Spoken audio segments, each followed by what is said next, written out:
Dostlar salam və hər zaman kimi hər vaxtınız xeyir olsun. Bir bitin 4-cü bitində hər birinizi xoş gördük və bu gün də çox maraqlı bir qonağım var.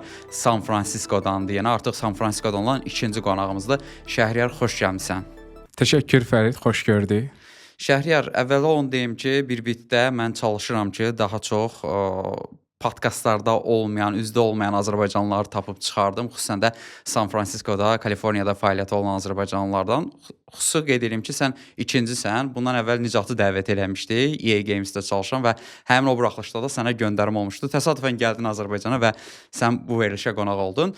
Başlayaq sənin özündən. Sən kimsən? Nə vaxt Amerikaya getmisən? Orada hansı işlə məşğulsan? Biraz izləyicilərimiz səni tanısın, bələd olsun. Təşəkkür Fərid. Bu arada Nicat dostumuza da buradan salamlar. Yenə salam göndəririk Nicata. Çox yaxşı bir imkan olmuşdu ki, sən də gələndə Amerikaya görüşdük. Yəni xüsusən də işini sevən peşəkar Azərbaycandan olan, Bakıdan olan dostları görəndə orada da biz sevinirik. Yəni çünki ora Amerika bir yer deyil, məkan deyil, o bir mindsetdir və o mindseti də səndə görürəm işində də biz Los Angeles'da təsadüfən tanış olmuşduq bu arada. Oradan San Fransiskoya getdik. Yol boyu belə tanış olduq, söhbətlərimiz oldu. Sən San Fransiskoda qalırsan, doğrudur? Bəli, mən San Fransiskoda qalıram. Neçə ildir artıq oradasan? Mən 2017-ci ildə hardasa avqustda getmişdim ilk dəfə. Bəli. Bir il orada exchange proqramı ilə engineering şirkətində çalışdım. Ondan sonra da magistr təhsilimi davam elədim software engineering sahəsində. Ondan sonra da orada magistr oxuyandan sonra science bölməsində, sistemdə 3 ilə qədər də iş icazəsi verirlər. Ondan sonra da orada daha çox late stage startuplarda işləmişəm. Hal-hazırda Gladly şirkətində 4-cü ilim tamam olur. Yəni tam olaraq rəsmi formada miqrasiya eləmisən Tam olaraq başa düşdüyüm qədərilə. Green Card orada şirkət sənə də müraciət edə bilər, sponsorluq, təhsil, ondan sonra H1B iş vizası var. Onu lotereyada o da bir növ şirkətlər müraciət edir, amma orada magistr oxuyanda o elə bir ki, şansın daha çox olur, amma yenə də məndə 5-ci dəfədə düşdü. Ondan sonra da şirkət Green Card-a müraciət elədi və onu da aldım. O artıq Green Card ondan sonra şirkətə bağlılığın da bir növ olmur. Okay, son olaraq indi hansı şirkətdə çalışırsan? Gladly şirkətində platform mühəndisi olaraq çalışıram. Süni intellekt chatbotlar belə deyək, daha çox e-commerce müştərilərinə təqdim eləyir. Əvvəl tipik müştəri xidmətləri var idi. Ticket, case ID ilə falan, amma Gladly'nin ortaya qoyduğu yanaşma odur ki, hər bir müştəriyə fərdi yanaşmaq lazımdır. Və ona görə süni intellekt plus insanla biraz daha radikal, personalized təcrübə vəd eləyir. Yəni bizneslərə həllər satırsınız elektron ticarət üzrə belə başa düşdüyüm qədərilə. Onların müştəri xidmətlərinə məsələn deyə zəng edirsən, hansı bir nəsə deyə ayaqqabı almısınız, qaytarmaq istəyirsiniz və onu Gladly platformasının üzərindən o e-commerce müştəriləri ilə arasında əlaqəni saxlayır. Orada hansı vəzifədə çalışırsan? Mən orada platform mühəndisi olaraq çalışıram. Daha çox infrastruktur, cloud, təhlükəsizlik, süni intellekt, yəni bu bir növ startupdır hələ də. Komanda balacadır. Amma bu hər birinə... Ofisin hansı şəhərdədir? Ofisimiz şirkət olaraq San Fransiskoda qeydiyyatdadır, amma full work from home-dur. Elə Covid vaxtından keçid eləyib və amma ayda bir dəfə falan müəyyən coworking-ləri icarəyə götürür şirkət. Komandanı bir araya gətirir. Yəni Nicatda da elədi, EA-də çalışırdı, deyir həftədə bir dəfə işə gedirəm. Hələ də o Covid-dən qalma ənənə davam eləyirdi. İndi bilmirəm Trump gələndən sonra nə qədər o vəziyyət dəyişibdi. Yenə də tək şirkətlər işçiləri ofisə dəvət eləyir yoxsa yox, amma bildiyim qədərilə hələ də remote imkan yaradırlar. Yəni startup sistemində daha çox, çünki insanlar artıq öyrəşiblər. Bir növ hazırda hacker house-lar var. Yəni onlar daha çox model. Yəni insanlar evdə də işləmək istəmir, tam əvvəlki ofisdə qayıtmaq istəmir, amma hardasa gəlib socialize etmək istəyir. Yəni hibrid formada işləyirlər daha çox. Yəni getsin bir kafedə otursun və yaxud da ki, hər hansısa bir ofis olsun, müvəqqəti getsin. Yəni mən şərt o deyil ki, mən gedim öz iş yoldaşımla bir yerdə oturum, amma kimlərlənsə bir mindseti, beyin belə deyək də, eyni təfəkkürü bölüşəsən. Eyni təfəkkürü bölüşən insandan aidsə bir araya gəlib ondan belə deyək də o environmentdə, o bir mühitdə aidsə olmaq insanlara şey eləyir. Çünki bütün günü ofisdən işləməyi də insanlar gördükən onları xoşbəxt olmurlar. Neçə ildir burada çalışırsan? Gladly'də 4 ildir. 4-cü il iyulda olacaq. Burada maraqlı bir sual qeyd eləmişəm. ABŞ-dan istədiyini ala bilmirsən, yoxsa hələ də mübarizə aparırsan? Yəni ABŞ sənin üçün nə idi? Yəni gözləntilərini qarşıladı mı? Yəni hal-hazırda San Fransiskoda yaşayırsan bildiyim qədərilə, şəhərin özündə yaşayırsan. San Fransisko, bəli. Hə, San Fransisko. San Fransisko şəhərinin özündə yaşayırsan. Yəni o istədiyini ala bilmirsən, yoxsa hələ mübarizədəsən? Məncə ambisiya, sən demək Baxır istəsən istəyinə, ki, hə? sənin vizyon, ambisiyan hara qədərdir? Yəni ümumiyyətlə Bay Area-da, Kaliforniyada olan insanlar, məsələn, sən əgər iş, həyat balansı istəyirsənsə, ora onun üçün deyil. Sən əgər sürət xoşlayırsansa, yaradıcılıq xoşlayırsansa, yəni hara qədər gedəsən, o məsələ onda deyil, məsələ o təcrübədədir. Yəni nə əldə eləyəsəndən daha çox o bu gün məşğul olduğum bir işdən zövq alırsanmı? Mənim üçün də yəni sürəti sevirəm, ona görə zövq alıram. Yəni Nicat da buna bənzər bir cavab vermişdi əslində. O da deyirdi ki, yəni Kaliforniya, San Fransisko, ümumiyyətlə o ərazilər, Silikon vadisi daha doğrusu insanı daha çox işkolik eləyir.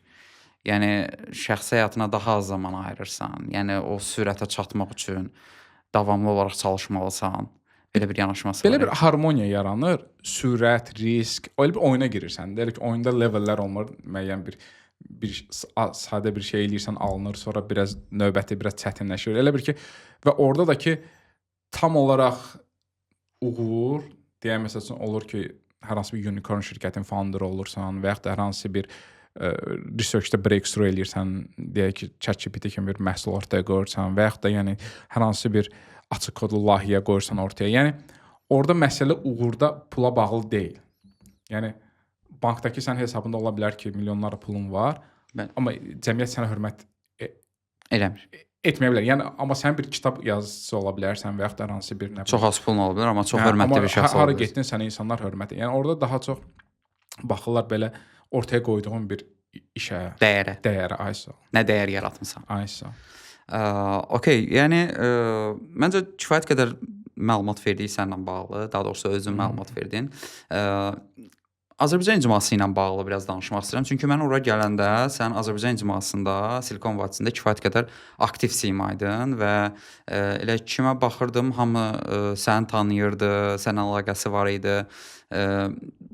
Orada necə bir icmamız var? Məsələn, mən təəccübləndirən bilirsən nə oldu? Yəni bu qədər tək şirkətdə çalışan Azərbaycanlı mən bilməzdim ki, var. Amma adi sizin o qrupa baxanda gördüm ki, nə qədər yəni tək şirkətlərdə çalışan, üzdə olmayan Azərbaycanlılar var. Bizim bu icma haqqında, Azərbaycanlılar haqqında biraz məlumat ver. Çünki çox miflər var ki, Azərbaycanlılar ay bir-birlərinə dəstək olmurlar, Azərbaycanlılar bir-birinə getdilər, satırlar, bir-birinin zərər verirlər. Yəni mən bildiyim qədərilə elə deyil idi vəziyyət orada. Mən sənə tamam razıyam. Çox sağ ol bu arada sual üçün. Çünki yeni gələn dostlar da və yaxud yeni gələcək dostlar da elə bir təsəvvür yaranır ki, və yaxud da kimsə gedir deyək maşın alır digər Azərbaycanlıdan, nəsə xarab çıxır. Ondan sonra başlayır, yəni sağa sola danışmağa ki, hə Azərbaycanlılar oturub durmayın. Yəni bu ümumiyyətlə fərdi yanaşmadır. Mən digər communitylərdən də, yəni dostlar var falan. Yəni hər bir communitydəki olan insanlara individual ümumiyyətlə yanaşmaq lazımdır və əgər nəsə eləyirsənsə bir kimsə nə bilim qarşılığını istədiyin şəkildə ala bilmirsənsə, bir növ səhvi özündə axtarmalısan. Mən nəyi gələn dəfə eləyərəm? Yəni o demək ola bilsə o fərdlə bağlı problem var o münasibətdə, amma o demək deyil ki, digər insanlarla da sən artıq əlaqəni kəsməlisən, çünki onda nə baş verir? Depressiya düşmə, nə bilim, sosiallaşma və çünki biz nə qədər də qəbul etsək biz Amerikalı deyilik. Təbii olaraq. Orada olaraq Azərbaycanlı kimi yaşamaq da orada alınmır. Amerikalı kimi də ortada bir özünə uyğun, autentik bir mövqe seçməlisən. Ayso, bir strategiya, mövqe və yaxud da bir xarakter formalaşır və o nə oralıqdır, nə buralıqdır. Yəni və bəzən olur ki, azonun dostun oturub samvar çayı içirsən, oradan aldığın keyfi məsələn harası bir founder, uğurlu founderin oturub alanda almırsan. Yəni o da lazımdır, bu da. Yəni balanslı şəkildə tam olaraq özümüz də communitymizdə qaynayıb qarışaq o da deyil. Çünki Amerikaya gəlmişsən, inteqrasiya eləməlisən başqa millətlərlə. Amma burada məsələ ondadır ki, sən bir insanla oturub orada söhbət eləyəndə falan, sənin vaxtın maraqlı keçirmi? Bəzən olur ki, oturursan, görürsən ki, o mövzu sənə maraqsızdır. Bu o demək ki, həmin individualla biraz az vaxt keçmir. Çünki Amerikada vaxt özün bilirsən ki, çox dəyərlidir. İnsanlar yəni 5 dəqiqə dinləyir, gördü ki, nəsə səndən maraqlı deyil. Yəni artıq başqa keçirlər də. Yəni ki, bu reallıqdır. Bizim icmada nə qədər adam var? Məsələn, siz qaldığınız tərəflərdə elə ümumiyyətlə Silikon vadisini götürək də tam şəhərlərə bölməyək. Nə qədər Azərbaycan təxminən çalışır tək şirkətlərdə? Bizim community nə qədərdir? Təqribi, yəni dəqiq rəqəm istəmirəm. Mən dəqiq onu zaten dəqiq yəni, tapmaq da çətindir. Amma ki düşünürəm ki 300 üzəri olar. 300 üzəri olar. Mən elə düşünürəm. Yəni mən də elə düşünürəm. Yəni o eventlərdən falan yəqin ki sən bilərsən, eventlərə gələnlər, qruplarda olanlar, kifayət qədər aktiv adamlar var orada. Hə, və nə qədər insanlar var ki, sonra təkə keçid eləməyə çalışır. Nə qədər insanlar var ki, tələbə kimi gəlib, təkdə məsələn potensiallı Berkeley-də bir tədbirə mən qatılmışdım. Berkeley tələbələri bir tədbir eləmişdilər. Yəni biz eləmək istədiyimizin üzərində bir tədbir idi, yığmışdılar.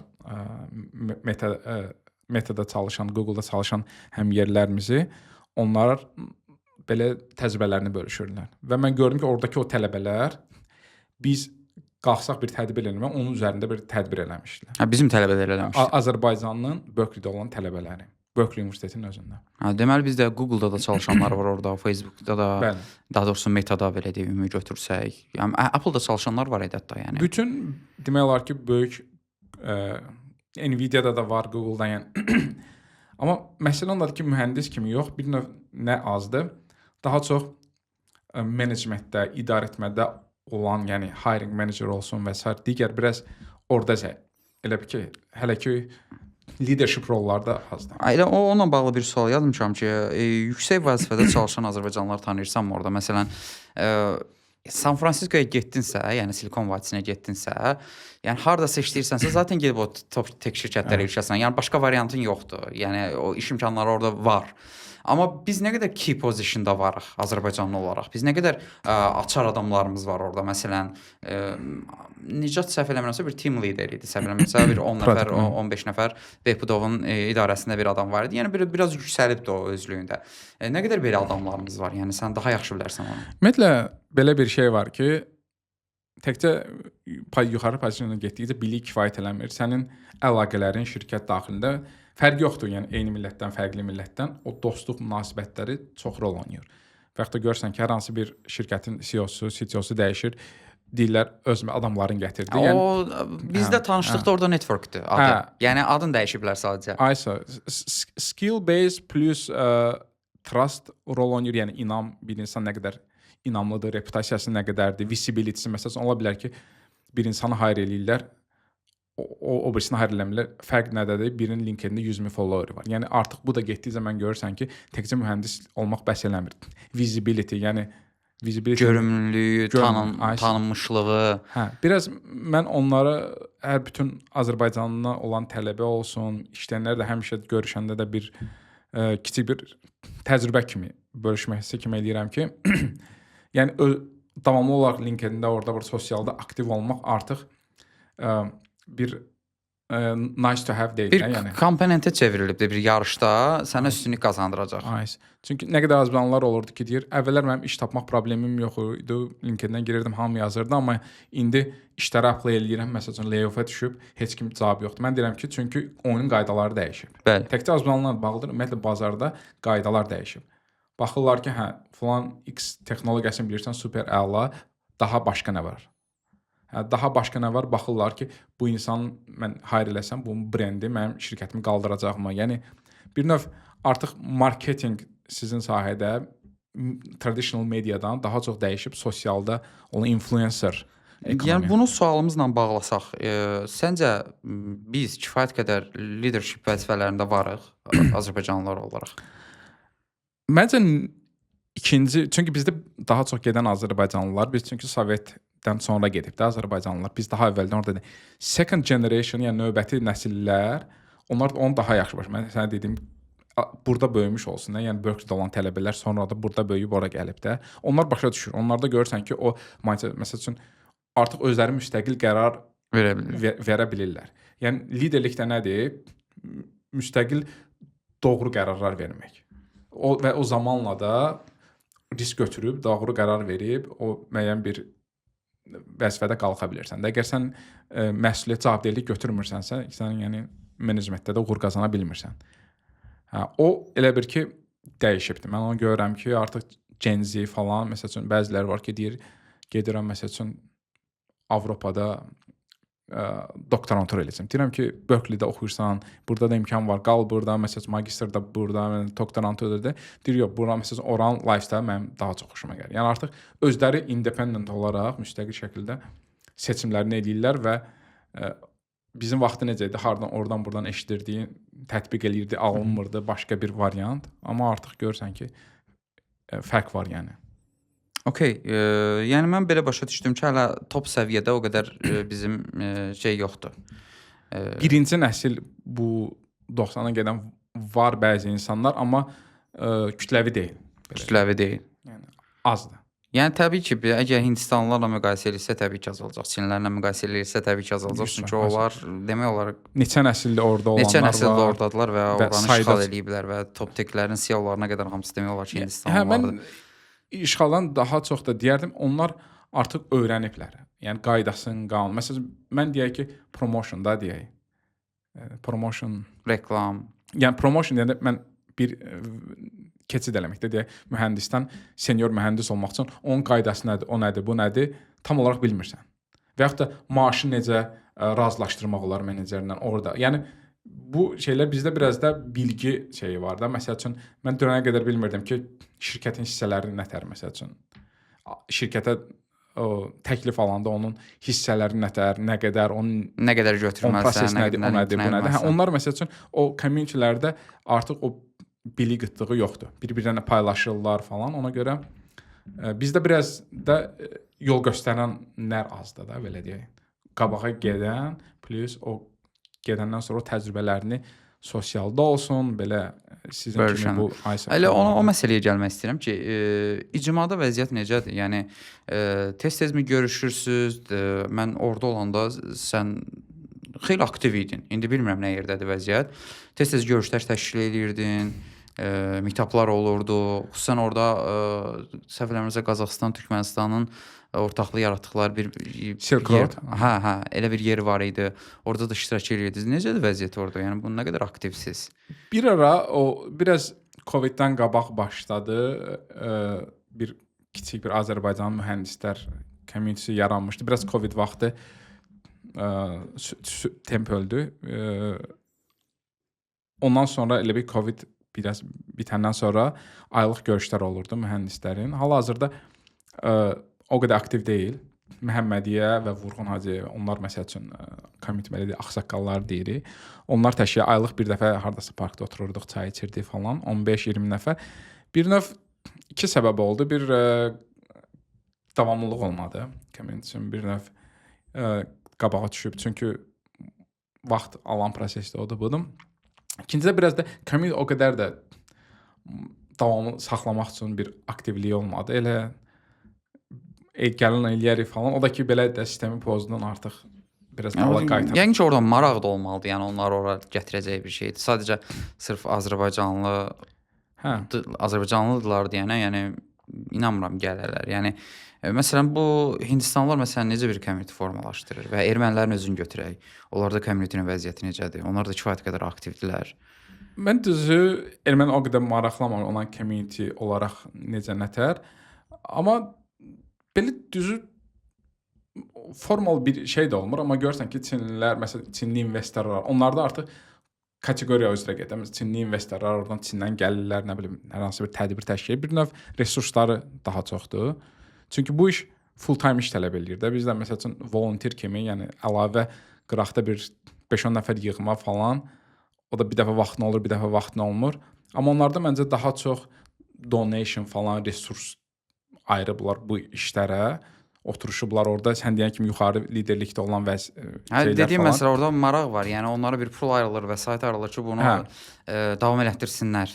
Hətta yəni növbəti nəsil generationda olan insanlar, məsələn, orada çoxdan gələnlər. Məsələn, bizdə orada Həmid bəy var.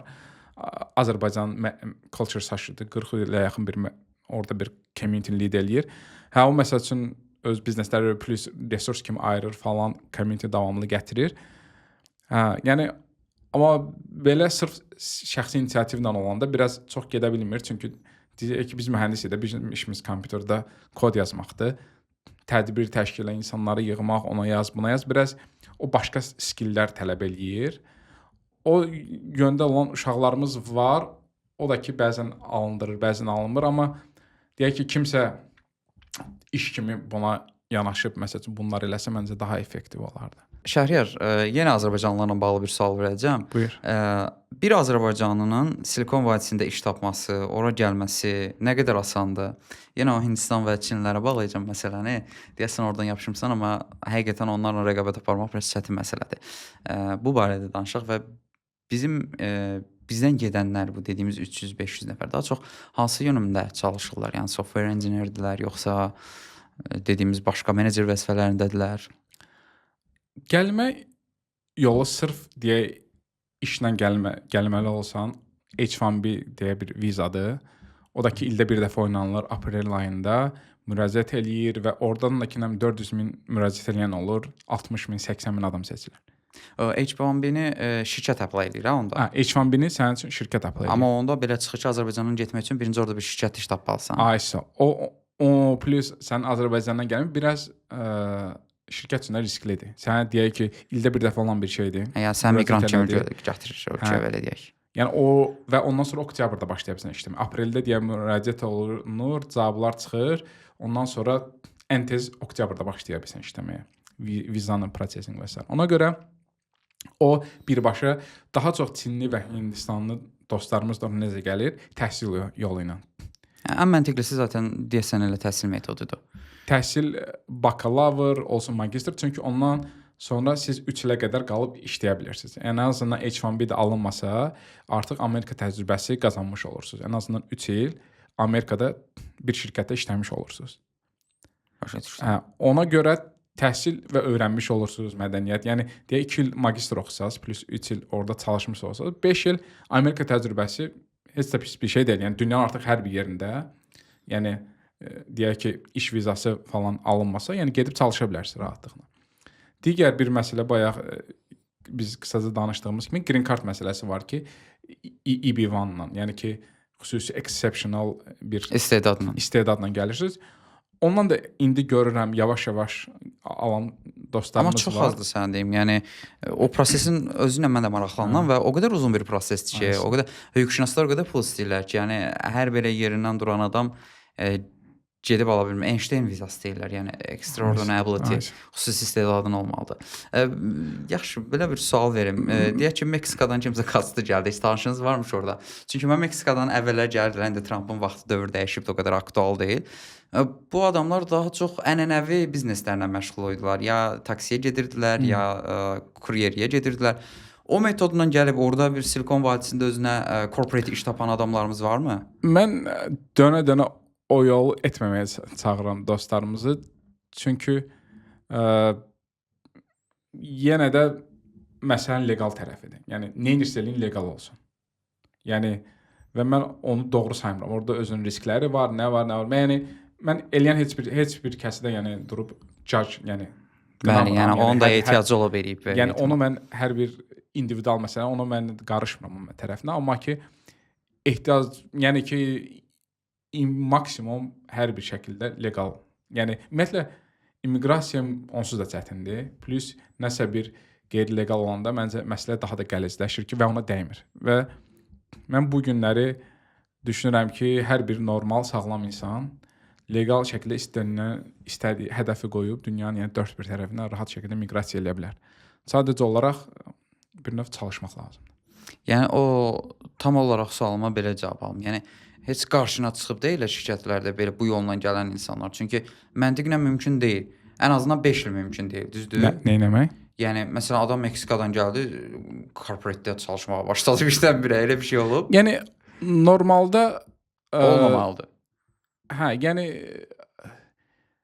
başqa məsələ deyə Ukraynadan deyə misalda oradan falan gələnlər falan var idi. Çünki orada deyə müharibə şəraitidir falan. Güzəş var idi onlara. Hə, onlar bir növ hər bir case individualda o gedir, məsəl üçün məhkəməyə qərar verir və s. Yəni sonra da yəni inteqrasiya olurlar çalışır. Yəni mən dönə-dönə məsləhət görərdim ki, təhsil yoluna. Digər yolları ona görə heç mənim nə təcrübəm var, nə də belə deyək də o deyə bilərəm, amma hazırda real misalda çox, yəni təhsil yolu ilə, iş yolu ilə, startap kimi istədiyi xüsusi istedad və ya green card qalib olub gəlmək. Green card qalib olan gələn dostlarımız var və bu yolda da mümkündür. Ona görə sadəcə olaraq ola bilsin indi getməyin, 1 il sonra gedin. Yəni biraz o indi olsun, tez olsun şeyindən Məntiqi ilə daha çox uzaq yönlü düşünməliyik. İndi getməyim, 2 il sonra gedim, 3 il sonra gedim. Onda da sən daha hazırlıqlı da olanda, onda sənə orada da asan da olur. Sən amma hazırlıqsız elə gələndə də, elə orada da elə belə deyək bir növ çətin olur. Yəni çətin keçir. Silikon vadisində azərbaycanlılar daha çox hansı peşələrə daha çox meyl edirlər? Yəni qarşına çıxan təcrübəndən gördüyün adamlar, tanıdığın adamlardan nə şey məşğuldurlar? Bir növ deyərdim ki, potensial olaraq kifayət qədər potensialımız var. Yəni biraz harda səbirsizliyimiz var biraz. Biraz da səbirsizliyimizdən də ziyadə istəyirik ki, bir növ az risk götürək, daha stabillik və s. Amma sırf mən indi Kaliforniya misalında deyəcəm, digər ştatlardan o qədər də məlumatlı deyiləm. Ona görə məsəl üçün mənə görə bizim community uğurlu olacağı segmentlər var, hansı ki small to medium businesslər. Amerikada bəlkə də 80% o üzərindədir ki, çünki bizdə ticarət potensialı var və s. O sahələrdə biznesdə Amerika bazarı çox böyükdür. Yəni orada gedib mühəndis olmağa çalışmaq istəmək, sonra da sabit maaş almaq, böyüməmək, ondansa biznesdə məsələn maaşı 2-yə vurmaq 6 ay ərzində, 1 il ərzində demək olar ki, qeyri-mümkündür də. Amma biznesdə bu 3 ayda da edə bilərsən. Yəni 3-ə də vura bilərsən. Mən startup founderlar var ki, dostlarımız 2 il ərzində baxırsan ki, bu adam hardadır? Hə, indi məsəl üçün 1 milyon illik revenue eləyir. Yəni qazanır və s. O maaşlı işləmir. Ona görə mən deyirəm ki, bir növ entrepreneurship, sahibkarlıq və olmasın, məsələ da deyil bu startup böyüyüb unicorn eləyəcək falan. Kiçik düşünmək lazım. Mən minimum xərcləmə ödəyəcək nə məbləğdir? X məbləğ. O məbləği mən ən tez 3 ay ərzində necə sata bilərəm? Belə kiçik strukturlu hədəflər qoyub, yəni startupı düşünmək, böyük düşünmək yox, kiçik. Xərclərimi nə hansı biznes eləyə bilərəm? Ola bilər hər hansısa bir şeyi alıb satmaq olar. Ola bilər hansısa xidmət sektoru Amerikada kifayət qədər ehtiyaclı və bahalı bir sektordur da, xidmət, insan əməyi. Yəni o sektorlara bir növ yenə də orada da boşluğumuz ondadır ki, bu şeyləri kifayət qədər çıxıb danışan insanlarımız azdır. Təcrübəsini bölüşmək. Yol göstərən insanlar az. Burada məsələn ev alqı satqısında bu məsəl üçün lisenziyalar lazımdır. Gedin alın, oxuyun. Məsəl üçün və yaxud da ki construction, tikinti də məsəl üçün bu şeylər lazımdır. Yəni bir növ o small bizneslərdə kifayət qədər uğur qazana bilərik. O ki qaldı IT-yə. IT-də də uğur qazana bilərik və orada artıq uğurlu olan mühəndislərimiz var. Onları bir növ bir məhsul yaradıcısı, open source yaradıcısı eləyib, onu da biznesə yolun orada biraz proseslər yəni, gedir. Yəni sənin ətrafında bizimkilərdən tək corporate-dən ayrılıb startupını eləyənlər var? Yəni tanıyırsan belə Azərbaycanlılar? Vüsal Dadalov, mən deyirəm ki, Azərbaycan ən Vüsal dəvət eləmişəm. Eləmisən. Hə, gələcək. Orada da görüşmüşdü 1-2 ay qabaq səfərimiz oradaydı. Yəni məncə Y Combinator-a girmiş ilk Azərbaycanlı deyirəm. O Uber-dəki işini qoyub, o gəlib yəni detallı danışacaq. Mən ona belə deyək də həsədlə baxdığım Azərbaycanlılardandır ki, o göstərdi ki, risk götürüb, yəni uğurlu bir işdə, uğurlu bir məsəl üçün də başqa insanlar üçün bəlkə də uğurdur ki, Uber-də işləyirəm, Avropa üçün kifayət qədər maaş alıram, o işi qoyum, gedim startup eləyim. Bu arada Vüsal Azercell-də idi deyəsən, səhv eləmirəmsə, Azercell-dən çıxıb 6 ay var idi. Azercell-də bərabər işləyirdilər. Bizim Barama İnnovasiya Mərkəzi vardı. O vaxtdan onların bir layihəsi var idi.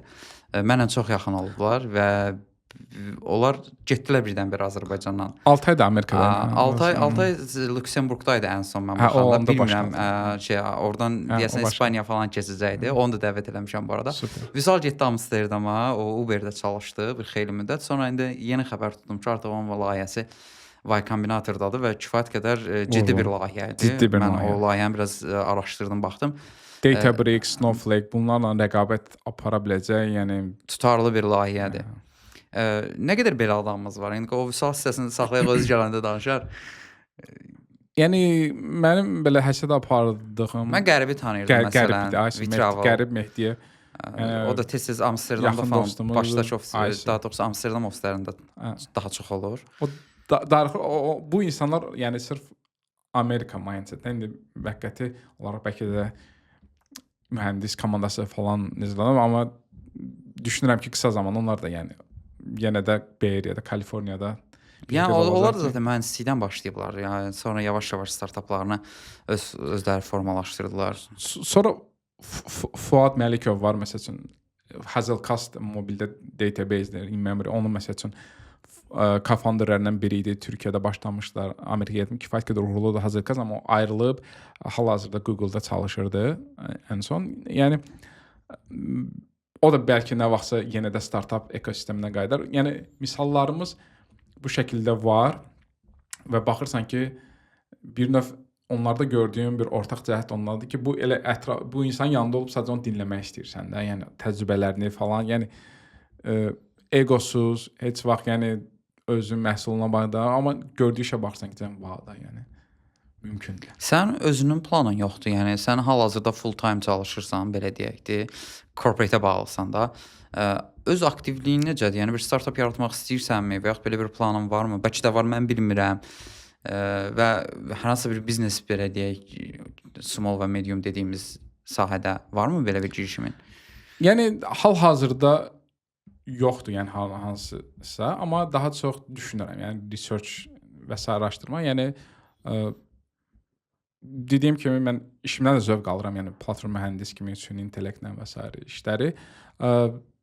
İnşallah, yəni olanda da elə səninlə birinci bölüşərəm. Amma nə vaxtsa olacaq, it's a matter of time. Yəni zaman. Mən səni almaq istədiyim əslində bilirsən cavab nədir? Yəni Kaliforniyada, San Fransiskoda yaşayan biri olaraq sənin bugünkü qazancın belə deyək, səni qane eləyirmi? Çünki Kaliforniyanın, tək Kaliforniya deməyək, yəni San Fransiskonun özündə kostlar inanılmaz yüksəkdir. Yəni orada bir izləyicilər çatdırmaq istədiyim mesaj odur ki, bir korporativ mühitdə çalışıb, illik müəyyən bir büdcə almaqla tam olaraq fundamental yaşayışını, ev kirayəni, qidalanmanı, normal həyat tərzini formalaşdırmaq olurmu? Yoxsa mütləq o Nicatla buraxılışda dedim, çaksukun olmalıdır, yəni altda nəsə işlərin olmalıdırmı? Belə deyək, Avropa olsun, Amerika olsun, Azərbaycan olsun, mən mühəndis olaraq maaş alıb lifestyle, yəni həyat stilində güclü bir fərq görmürəm. Məsələ ondadır ki, əgər sizə maaşla maksimum qazanmaqdırsa, çünki orada 40%-ə yaxın vergi falan məsələləri var, nə bilim, evi götürdün, kirayəsi falan, burada vermirsən. Elədirsə, əgər sırf pul save eləmək, yəni burada da kifayət qədər mühəndis olub, qəşəng Avropada olsun, buradakı layihələrdə olsun. Remote işləyib pul qazanmalı. Yəni artıqlaması ilə. Yox, əgər siz startapda işləyəcəm, dünyanı dəyişəcəm, bir məhsul, nə bilim, gedib xərçəngin şeyinə bir kod yazacağam, nə bilim, süni intellekt sayəsində eləyəcəm. Yəni ambisiya yəni təkcə maaşdadırsa hədəf, onu ilə burada da eləyə bilərsən. Onlayn internetdən oturub, internet şükür Allah, sonra sən burada xərclərin daha az olacaq. Burada isə xərclər. Yəni o baxımdan bəlkə də bir ara məsəl üçün Covid vaxtı oldu, məsələn maaşlar falan şey oldu, amma indi hal-hazırda orada əslində tekin daxilində də bir recession, yəni bir şey var. İş yerləri azalır, çünki burada indi bu dəqiqə təbdə olan nədir? Şirkət sayı balaca olsun, gəlirləri çox olsun. Daha kompaktlaşdırırlar. Əvvəl məsəl üçün gəlirdilər, bir CEO birisinə deyirdi ki, mənim 300 işçim var, bir deyirdi mənim 500 mühəndisim var. İndi gəlir ki, mən adam başına gəlirim, mühəndis başına deyək ki, məsəl üçün 100 mindir, 500 mindir, nə qədərdir? Yəni artıq adam sayı önəmli deyil. Buna bağlı keçən dəfə maraqlı bir məqalə oxudum. OnlyFans platforması Apple-ın, Microsoft-un, Meta-nın, yəni işçi başına düşdüyü gəlirdən daha çox gəlir qazanır. O qədər kompakt komandası var, o qədər böyük revenülər var ki, yəni adam başına dəhşətli bir gəlir düşür. Məsələn Telegram olsun, o olsun, bu olsun. Yəni bunlar artıq bu dəqiqə dəbdə olan tendensiya odur. Çünki süni intellekt gəlir, maksimum süni intellektdən istifadə. Çünki əvvəl süni intellektin tətbiqi onda idi ki, tools, yəni software büdcəsinə girirdi. İndi artıq insan resursu büdcəsinə girir. Yəni mən süni intellekti istifadə elədim, 5 daha az mühəndis işə götürəcəm. Yəni bu dəqiqə trend odur. Ona görə texniki olmayan insanlar da artıq bir software development, yəni texniki bir şeylərlə eləməyə çalışır. Üstəgəl də texnikdə bir növ bar qalxıbdı yəni. Okay, biraz Azərbaycan bazarı haqqında danışmaq istəyirəm. Yəni Silikon vadisindən bura necə görsənir? Yəni Azərbaycan bazarını izləyirsənmi, startap bazarını? Burada ümumi vəziyyəti necə dəyərləndirərsən? Yəni bizim potensialımız nədir? Bununla bağlı bir fikirlərini alım. Yəni orada olan biri olaraq. Mən deyərdim ki, əvvəl bir növ mənimlə gəlir ki, Azərbaycan, Avropa, sonra Amerika gəlirdi. Amma son illərdə, xüsusən Covid-dən sonra o ki, uşaqlar başladılar Avropa layihələrində falan işləməyə, yerli şirkət. Məsəl üçün, mən o gün Asan xidmətdə, məsəl üçün, yəni oradakı olan proses, oradakı olan automation, yəni orada da görmürsən Amerika məsəl üçün də, yəni xidmət sektorunda falan. Yəni ona görə və onu yazan mühəndislər də deyə Azərbaycanlılar da, yəni burada o xidməti sadəcə olaraq müştəri bazası falan deyə orada 100 milyon, 300 milyonluq bir seçim, yəni bir software yazırsan, burada məsəl üçün ola bilsin ki, 2 milyon, 3 milyon istifadə edəsən məhsulu. O baxımdan amma yenə də Covid-dən sonra daha yaxşıdır. Çünki artıq mühəndislərimiz remote işlərdə çalışandan sonra təcrübə qazanmağa başlayıblar. Ona görə məsəl üçün deyə biz TechBrains 5-ci ildə də eləyir. Hər il bir dəfə olan bir tədbirdir. Orada 40-a yaxın süni intellekt sayəsində insanlar gəlir, hər kəs 5 dəqiqəyə yaxın danışır və baxıram ki, mən orada oturub buradakı mühəndislərimizdən də öyrənirəm. Yəni kifayət qədər də güclü mühəndislərimiz var. Çalışırlar, yəni yerli olsun, xarici olsun. Öz startupını eləyən mühəndislərimiz mənə elə gəlir ki, biraz azdır. Yəni əsas problem də budur. Azərbaycanlı mühəndislərin çoxu, əksəriyyəti, yəni miqrasiya daha meyllidirlər. Yəni biz bu dəqiqə beyin çox itiririk. Məsələ budur. Yəni elə Vüsal Dadalovun özünü götür, nə bilim, sən özün, o San Fransiskodan Azərbaycanlı. Mən bir müddət var idi pandemiyadan əvvəl. Top Azərbaycanın tək şirkətlərində çalışan insanları bir devalvasiya da gördüm. Bir də pandemiyadan dönəmində gördüm ki, birdən-birə bunlar çıxıb getməyə başladılar. Çünki bunlar üçün miqrasiya çox rahatdır. Yəni yaxşı mühəndissənsə, sən Avropada da iş tapırsan, Amerikada da iş tapırsan.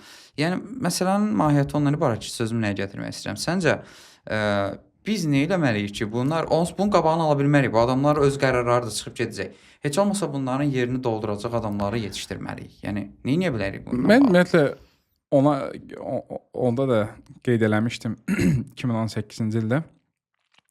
Bizə həm adam orada lazımdır, həm burada lazımdır. Niyə görə? Deyək ki, məsələn, burada bir insan startup eləyirsə, onun məhsulunu satmaq istəyirsə Avropa, Amerika bazarına, ona orada satacaq insanlar köməyə lazımdır ki, hə, get məsəl üçün, sən burada fərqli bir məhsul yazmısan da. Yazırsan, şəhərə mən bu məhsulu Amerika bazarına satam. Sən gəlib orada onu satmağın biraz qeyri-real çətin. Sən gəlib əlaqə qurasın, nə edəsən. Amma mən oradan gələm ki, hə, fərq get məsələn filan kəslə danış, göstər, gör nə deyir məsələn və ya funding. Artıq mənə olan inamına görə və s. o artıq səninlə danışmaq istəyəcək. Sənə məsəl üçün də məhsul istifadə, artıq inam var. Ona görə nə qədər əslində çox insan getsə, bir o qədər yaxşıdır. Çünki o insanlar gedəcək, orada artıq yerləşəcək, startup eləyəcək, buradan işçi götürəcək və yaxud da ki, buradakı olan startuplara kömək eləyəcək ora gəlməyə. Yəni bir növ bizə körpü lazımdır ki, bir bağlantı qursunlar. O bazarda necə ki, məsəl üçün deyək, Hindistanda olan, görürsən ki, mühəndis komandası Hindistanda saxlayırlar, amma satış bütün hamısı Amerikada olur və onlar bu ikisini bir araya gətirirlər, məhsulu Hindistanda yazırlar, ondan sonra Amerika bazarında satırlar. Onunla satış olması sən burada ha məhsul yaz, ha yaxşı mühəndis ol, orada adam ona görə o bazarlarda olmalı. Çünki Azərbaycan bazarında kifayət qədər böyük bazar deyil ki, deyəsən ki, ancaq bu bazar üçün məhsul burax. Ona görə bir növ tövsiyəm də olardı ki, bir növ özünüz orada olmasa da, oradakı olan insanlarla əlaqə, yəni bir növ şirkətdən hissə verin, neyin ki, o da maraqlı olsun, sizin məhsulu o bazarlarda çıxartmağa. Yəni. Şəhriyar, səncə Azərbaycan ekosistemində, startup ekosistemindən söhbət gedir də, nə çatışmır? Yəni sən oradan baxanda nəyin çatışmadığını görürsən. Ümumiyyətlə heç baxırsan, yoxsa öz işinin başındasan. Yəni nə eləsə biz biraz heç olmasa tərpənərik. Bir növ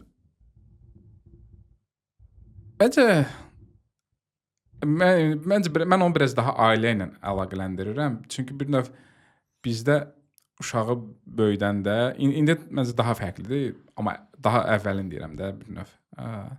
Ki uşağa deyir ki, nə bilim evin olsun, maşının olsun, nə bilim get həkim ol, müəllim ol. Vizyonu Limit böyük deyirik. vermirik. Limit Yəni və deyirik. uşaq da çatdırır, məsəl üçün nə bilim instituta girir, işləyir, nə bilim evi var, maşını var, ondan o tərəfə getmir. Məncə biraz birinci ailədən başlayıb o vizyonu böyük qoymaq lazımdır ki, sən oğlum böyüyüb gedib xərçəng Biznesmen müharibəsi olasın. eləyəsən, sən gedib dünyanı dəyişəsən, sən nə bilim falan. Biraz onu bir növ maddiyyata bağlayıb obyektlərə hər hansı bir şeyə bağlamaq yox, daha çox impact Təsir. bir növ daha böyük ambisiya ilə şey eləmək lazımdır. Sən belə, yəni bir şəxsiyyət kimi Daha böyütmək yaxşı lazımdır. şeylər eləyə bilərsən. Sən Çünki aysan. bizdə ailədə nə görürsən, yəni sən müəllim olasan, sən həkim Aysan, olasan, Sovet dövründən qalan peşələri bizə uğur kimi aşılayırlar. Hansı ki, Aysan. müəllim olmaq necə şeydir? Yəni həkim olmaq elə də çətin bir şey deyil. Yəni sən normal oxusan, normal universitetə girsən, sən rahatlıqla həkim də olarsan, müəllim də olarsan, peşə sahibi olarsan. Yəni peşə sahibi olmaq məncə uğur kimi aşılanmamalıdır cəmiyyətdə. O uğur kimi məsələ orada bir nüans var. Yaxşı həkim, yaxşı müəllim olmağı öyrətməli. Yəni sadəcə olaraq hər hansı bir yerdə işə girdim yox. Sən o sahənin o müəllimlərdə top 10%-də olmalısan. Sən deyək riyaziyyatın, cəbrin, filan integral üzrə ən yaxşı biləcəksən ölkədə. Okay, birinci onda götürək mental dəyərlərimizi. Birinci problemimiz budur. Mən ümumiyyətlə 4 şeyə fikir verirəm də. Bir dürüstlük məsələsi də olmalıdır. Yəni bir ümumiyyətlə istənilən münasibətdə. Yəni Azərbaycanlı, qeyri-Azərbaycanlı dürüst iş görən olmalıdır. Yəni ümumiyyətlə bir filan tapşırığı verirsən, biri var ki, deyirsən ki, hə filan işin oldu, yox, özü gəlir ki, elədim. Başqa nə edeyim? Və yaxud da özü gəlir ki, bunu elədim, plus baxdım bu belə idi, bunu daha yaxşı elədim. Üçüncü məsələ vermək. Vermək o mənada ki, deyə ola bilər evdən çıxanda görsən maşın gəlir, ona yol vermək. Ümumiyyətlə görsən ki, çıxdın qonşuda kimsə məsəl üçün nəyisə qaldırmaq istəyir, kömək alır, getdin ona kömək elədin. Yəni ümumiyyətlə sadəcə özümüzü düşünməm, individualist yanaşma yox, digər ətrafımızdakı insanları düşünmək, dəstək vermək. Yəni əlimiz baxırsan ki, hə 3-5 dəqiqə vaxtım oldu. Məsələn onda deyil, kimsə qonşu çıxdı ki, gəl maşını yu, get maşını yu. Sadəcə olaraq sən seçdiyin bir istiqamət üzrə insan, deyəmə IT üzrə məsəl üçün olsun və yaxud da təcrübə bölüşməsi eləmək, bir yardım eləmək, kömək eləmək. Dördüncü fikir verdiyimdə ümumiyyətlə nəyə həvəsin var? Fərqi yoxdur. Rəsm ola bilər, fərqi yoxdur, maşın sürmək ola bilər, fərqi yoxdur. Çünki sən bir şeyə həvəsin olanda o sən davamlı enerji yaradır. Və o mövzuda, o istiqamətdə sən vaxtı bilmirsən necə keçir. O işə davamlı olaraq zaman ayırırsan və o işdən zövq alırsan. Bu 4 şey mən bunları qruplaşdırardım. Bir növ etika olsun, iş yanaşma olsun. Yəni məsələ birlikdə deyil təkcə. Haranla qurtarmısan, nə qədər hər hansı bir nəydən nə qədər. Bu 4 elə bir işə yanaşma tərzi. Bir növ və vizyon məsələsində də ki, qısa yönümlü düşünməmək. 3 gün, 5 gün, 1 ay sonra nəticə oldu, olmadı, yox. 3 il sonra, 5 il sonra müəyyən bir addımları atıb və kiçik addımlar lazımdır. Kiçik uğurlar lazımdır. Şərt o deyil ki, biz sabahları startap qurduq. Bir il sonra 10 min, 100 min qazandıq. Olsun, böyük məbləğ gətirdi. 1000 manat. Yəni mən nə edə bilərəm ki, növbəti 3 ay ərzində mənim startapım 1000 manat qazansın. Sonraları 1000-i qazandıq, sonra mən indi növbəti 3 ay ərzində olsun 2000 manat. Və belə-belə yavaş-yavaş progress. Yəni mən bu gün nə etdim öz startapımca. Yəni məsələn onda deyir ki, 3 ay ərzində mən 10 eləyəcəm, dağ üstə qoyacağam. Yəni bu gün nə etdim? Sabah durdun, sabah nə etdim? Və burada bir məsələ də önəmlidir ki, şəxsi sağlamlığımızı da önəmsəməliyik. Yəni stressi, o birisi. Yəni ola bilər ki, biz yatmadan işlədik 3 ay, bir nəticə qoyduq ortaya, amma artıq sağlamlığımız beynin yandı. Beynin yandı, burnout. Amerikada bu çox yaygın bir şeydir ki, insanlar 100 saatlıq iş həftəsi işləyir, hər məsələn. Mən onu doğru saymıram. Çünki məsələ ondadır ki, at what cost? Yəni nəyin qarşılığında sən uğura çatdın? O da önəmlidir. Balans, effektivliyi ona görə önəmlidir və biraz uzun izah oldu. Startapa isə gələndə mən oradakı startapların mədəniyyətində 4 şeyi görürəm. Hansı ki, birinci məsələ problemi başa düşməkdir. Məncə startap eləyirsinizsə, birinci növbədə heç kod yazmadan, məhsul ortaya qoymadan əvvəl problemi başa düşün. Kimin problemini həll edirsiniz və nə problemini həll edirsiniz? Nə cür həll edirsiniz? Nə cür həll edirsiniz? Burada deyək süni intellekt isə burada data məsələsi var. Sizdə kifayət qədər hardan nə data yığacaqsınız? Sizin ICP müştəriniz kimdir? Müştərini də başa düşün, sadəcə müştərim yox, yəni müştərim hansı yaş qrupundadır, hansı cinsdədir, harda çalışır, onun gəlirləri nə qədərdir, onun bu problem üçün ödəməyə nə qədər pul, nə qədər spesifik olsa, yəni problemi nə qədər çox dərindən, nə qədər çox yaxşı başa düşsəz, bir o qədər effektiv həll verəcəksiniz. Yəni artıq müştəri sizi axtaracaq, siz müştərini yox. Yəni bəzən mənə deyirlər ki, şablon danışırsan, məsəl üçün, amma məncə bunları bir skip Bunun eləyib. qaydası budur. Yəni o sənin deməyinlə belə çıxır ki, birinci problemimiz mental dəyərlərimizdir. Yəni o ailədən gələn ənənəvi sahələrə yönəltmək. İkinci məsələ düşüncə tərzimizi düzəltməliyik. Yəni bir startapçı, yaradıcı insan kimi, girişimci kimi düşünməliyik. Üçüncü məsələ problemə fokuslanmalıyıq və problemin həllini tapıb ona uyğun həll verməliyik. Və dördüncünü də mən əlavə eləyərdim ki, həmişə bunu deyirəm, ekosistemin altyapısını formalaşdırmalıyıq. Yəni bu proqramçılar olmalıdır, kifayət qədər ideoloqlar olmalıdır, yaradıcı insanlar olmalıdır. İndi kifayət qədər kurslar var, kifayət qədər artım var, o tempi görürük bazarda, dövlət dəstəyi də var. Yəni o qaynadan əsas onlardır, o insanlardır. Nə qədər belə çox insanı istehsal eləsək, məncə kifayət qədər startap çıxarda bilərik Azərbaycan bazarına. Mən yenə də infrastruktur deyək ki, asan xidmət o digər. Yəni mən görürəm ki, kifayət qədər infrastruktur əslində var. Sadəcə olaraq bir növ problemi bizdə də bir şey var ki, elə probka idi, yəni problem özümüzdən başqa hər yerdə axtarırıq. Məncə bir növ startapçılara da, yəni dönədə məsləhətim olar ki, bir növ mən nəyi necə eləməliyəm? Yəni bu dəyişsin. Yəni kimisə məsəl üçün qınamaq, kimisə haqqında fikir vermək çox asan bir şeydir. Məncə daha çox özümüzü dəyişməliyik. Hər kəs özünü dəyişsə, avtomatik məsəl ekosistem də yəni dəyişəcək. Bir növ ona görə mən indi problemi toxundum, amma daha üç tərəfini də deyərdim ki, startaplar üçün. Yəni həll verəndə də ki, məsələ həldə deyil, məsələ həllin effektivliyindədir. Həllin daha optimal yanaşmasındadır bir startapın. Əslində uğur qazanması üçün traditional həldən 10x, 100x daha effektiv olmalı. Yəni siz bir startap məhsul qoyursa yenilik, innovasiya, onsa innovasiya yenidir, riski var və s. Amma o daha nə qədər innovativ olur, nə qədər effektiv olsa, bir o qədər uğur qazanma ehtimalı yüksək olur. Üçüncü bir faktor, mən deyirəm ki, sürət önəmlidir. Bu dəqiqə Amerikada da VCC olsun və s. danışırsan, deyir ki, bizə maraqlı olan komanda və komandanın nə qədər sürətlə qərar verib move etmə sürətidir, tempidir. Çünki deyir, bazarda onsuz da ki, heç kim bilmir nə olacaq. Hər şey sürətlə dəyişir.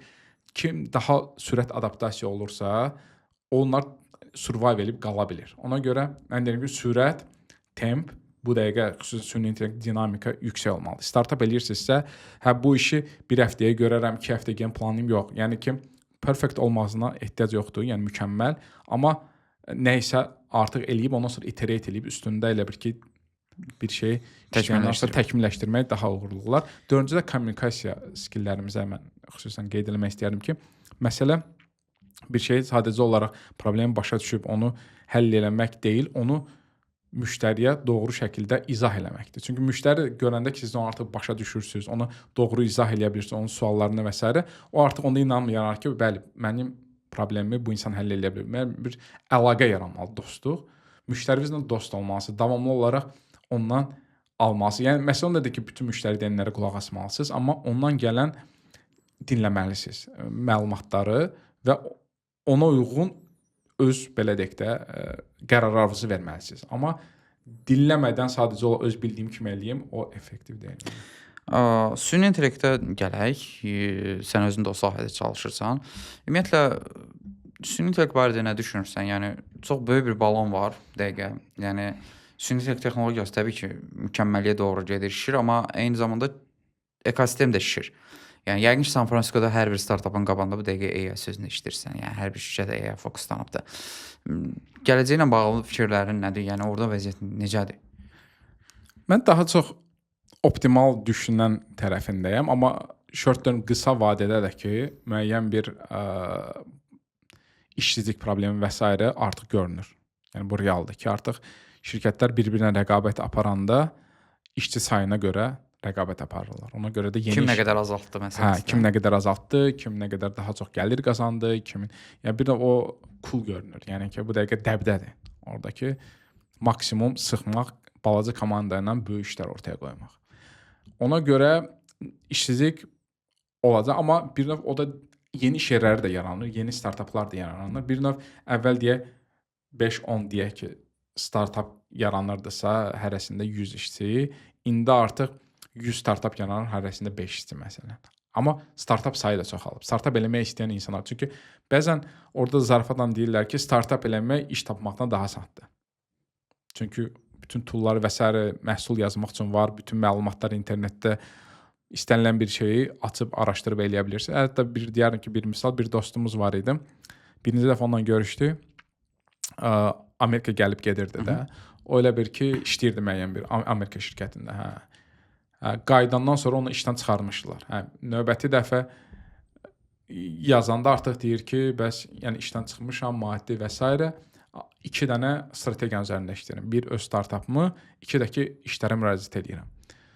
O növbəti dəfə artıq Amerikaya gələndə görüşəndə dedi ki, həm o alındı, həm bu süni intellektlə işlərə avtomatik müraciət edirdi. Həm o alındı, həm bu, amma 1 milyon da investisiya aldım, artıq öz startapımı davam eləmək qərarına gəldim. Yəni onu mən bir növ məsləhət kimi deyərdim ki, əgər də iş axtarmaq bir periodundasınızsa, paralel olaraq günün məsəl üçün 4 saatını iş axtarırsınızsa, bir 3-4 saatınızda öz bir yaxşı imkandır da, vaxtınız var, öz bir startapınız, hər hansı bir problemi, o da ki, məsləhət bir dostunuz və s. varsa, onunla bir həll eləməyə çalışın. Çünki mənim gördüyüm real misallar kifayət qədərdir ki, iş tapa bilmir, amma gedir startap edir, kifayət qədər də uğurlu olur. Belə bir sual verim. Yəni süni intellekt hal-hazırki işində nələri dəyişibdi? Yəni nə qədər süni intellekt alətlərindən aktiv istifadə edirsən? Həyatın necə dəyişib?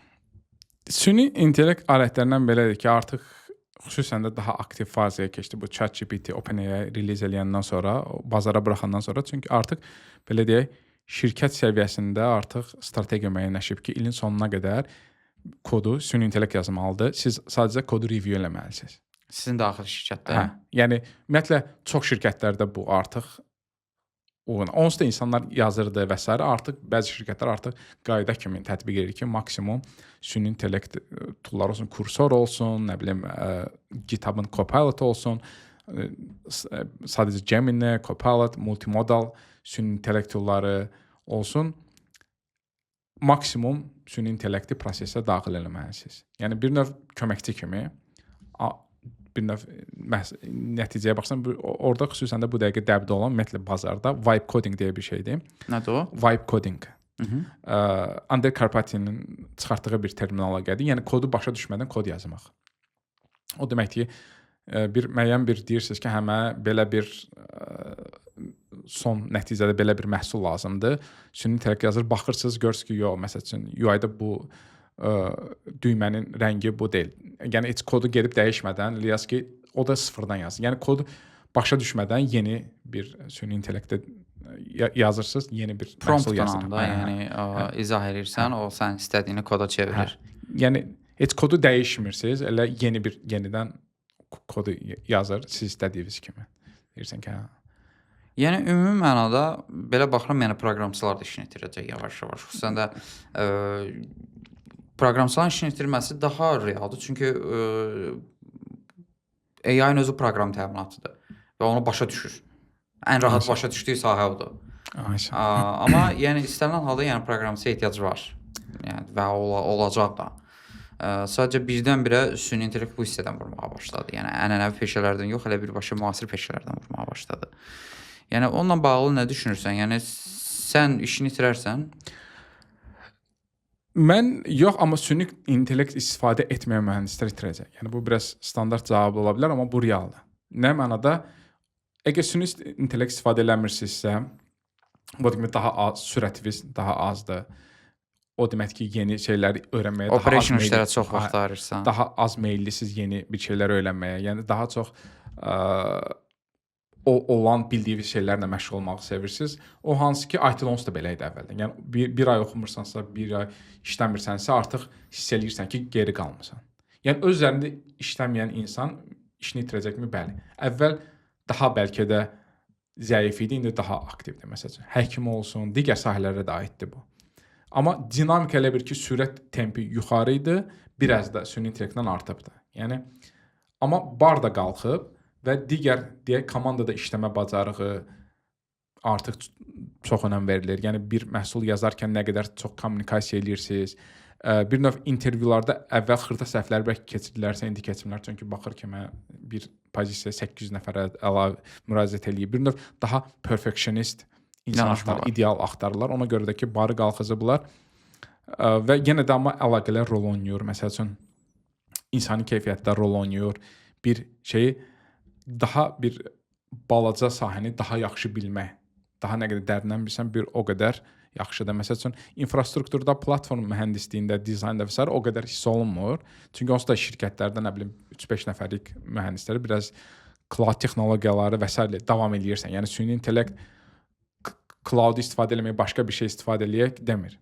Amma getdikcə də sən deyən kimi iş itirmə başlayıb, olacaq. Yəni bu bir növ mühəndis yenə də olacaq, amma mühəndisdən olan tələblər dəyişir. Və bu tələbləri dəyişdikcə biz özümüzü də o tələblərə uyğunlaşdırmalıyıq. Okay, məncə kifayət qədər danışdıq və baxıram ki, mən buradakı olan suallarımın böyük bir hissəsini əhatə elədim. Son olaraq özünlə bağlı bir sual vermək istəyirəm. Məsələn, bildiyim qədərlə xeyli müddət əvvəl Azərbaycanda olmusan və şablon Amerikadan gələn qonaqlarıma verdiyim sual budur ki, Azərbaycandan ən çox nədən ötürü darıxırsan Amerikada? Yəni yemək demə, çünki hamı yeməkdən ötəri darıxır da. Ailə və dostlar deyərdim. Çünki kifayət qədər mən deyərdim ki, biz mədəniyyətə, ailəyə bağlı olan insanlarıq və ona görə o ən birinci deyərdim. Yəni belə.